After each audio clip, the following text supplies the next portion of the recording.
So we're looking here at the new IXY.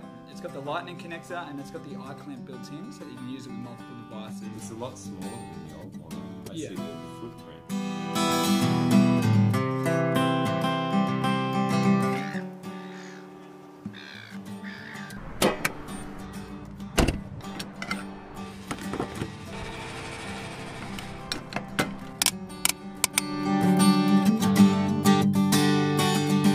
No further comments after this, but I'd just like to say the team worked tirelessly. It was a long, drawn-out process, but we're incredibly happy with the results.